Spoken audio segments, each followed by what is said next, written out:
بسم اللہ الرحمن الرحیم۔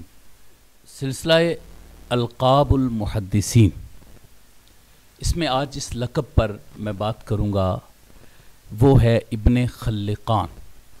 ابن خلقان کا اعراب یعنی ضبط کیا ہے، ابن خلقان کا تلفظ کیا ہے، اس تلفظ پر بات ہوگی۔ پھر اس کے بعد یہ کیوں ان کو ابن خلقان کہا جاتا ہے اور کون سی شخصیت اس کے ساتھ معروف ہے، اس پر انشاءاللہ العزیز آج بات کریں گے۔ تو ابن خلقان کے ساتھ جو شخصیت معروف ہے اس لقب کے ساتھ وہ ہے شمس الدین احمد بن محمد بن ابراہیم ابن خلقان شافعی رحمہ اللہ۔ امام ابن خلقان المتوفہ 681 ہجری، آپ کی ولادت عراق کے شہر اربل میں ہوئی اور آپ کا وصال دمشق کے اندر ہوا۔ مشہور قبرستان صالحیہ میں آپ کی تدفین ہوئی۔ امام ابن خلقان رحمہ اللہ آپ نے جو کتاب لکھی ہے وفیات العیان کے نام سے کتاب، اس کو تاریخ ابن خلقان کے نام سے بھی یاد کیا جاتا ہے۔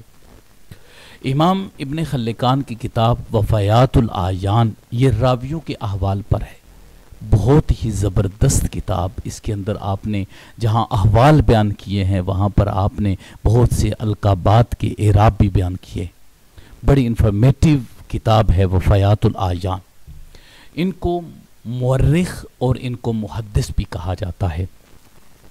امام ابن خلقان رحمہ اللہ کا یہ جو لقب ہے اس کا تلفظ کیا ہے، کس طرح پڑھا جائے گا، اس کے 3 طرح کے تلفظ ہمارے سامنے آئے ہیں۔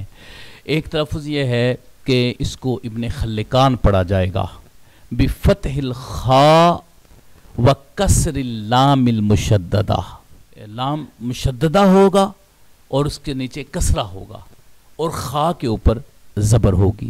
یہ اعراب عبد القادر نعیمی انہوں نے الدارس فی تاریخ المدارس کے اندر بیان کیا ہے۔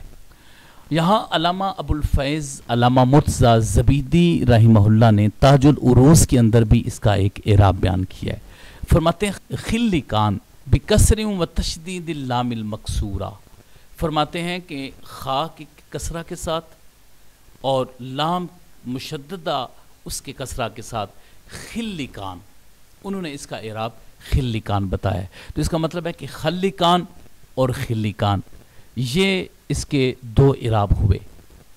تیسرا ایک اعراب جو بیان کیا گیا ہے حسن المعاصرہ کے حاشیہ کے اندر بھی یہ اعراب بیان کیے گئے، اس میں جو تیسرا اعراب ہے وہ ہے بضم الخاء وفتح اللام المشددہ خلقان، خاء کے ضمہ کے ساتھ اور لام کے اوپر شد اور زبر خلقان۔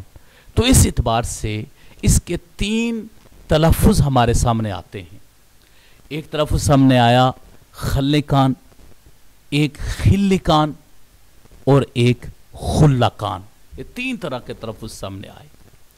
لیکن جو رائج ہے اور جو زیادہ تر پڑھا گیا ہے اور جس کے تلفظ کی طرف زیادہ تر علماء اسلام گئے ہیں وہ ہے خلقان، خا کے فتح کے ساتھ اور لام کی کسرہ کے ساتھ خلقان۔ تو اس کو ہم پڑھیں گے ابن خلقان، امام ابن خلقان صاحب وفیات العیان، یہ ان کے لیے ہم لفظ کا استعمال کریں گے۔ خلقان یہی زیادہ بہتر معلوم ہوتا ہے۔ اب چونکہ خلقان کی طرف ہی زیادہ رجحان رہا ہے تو اس لیے جو خلقان لفظ ہے اس کو بولنا ہی زیادہ بہتر معلوم ہوتا ہے۔ اب رہی بات کہ خلقان کا جو لفظ ہے اس کی طرف جو ان کی نسبت کی گئی ہے ابن خلقان، چونکہ یہ ان کے باپ کا نام تو نہیں ہے، ان کے والد کا نام تو محمد ہے، احمد بن محمد بن ابراہیم، اور دادا کا نام ابراہیم ہے۔ تو خلقان کی جو آپ کی طرف نسبت کی جاتی ہے وہ کیوں نسبت کی جاتی ہے؟ تو یہ بات یاد رکھیے گا کہ یہ آپ کے ابوا و اجداد میں سے آپ کے نسب کے اندر یہ نام آتا ہے، اور جو برامکہ تھے وہ اپنے ابا و اجداد کا نام لے کر اس پر فخر محسوس کیا کرتے تھے۔ تو اسی چیز کو ہی امام ابن خلقان کے لیے بھی لیا گیا اور انہوں نے اپنے لیے ابن خلقان کا لفظ استعمال کیا۔ وہ سلسلہ نسب میں آتا ہے احمد بن محمد بن ابراہیم، آگے جا کر پھر بن خلکان آتا ہے۔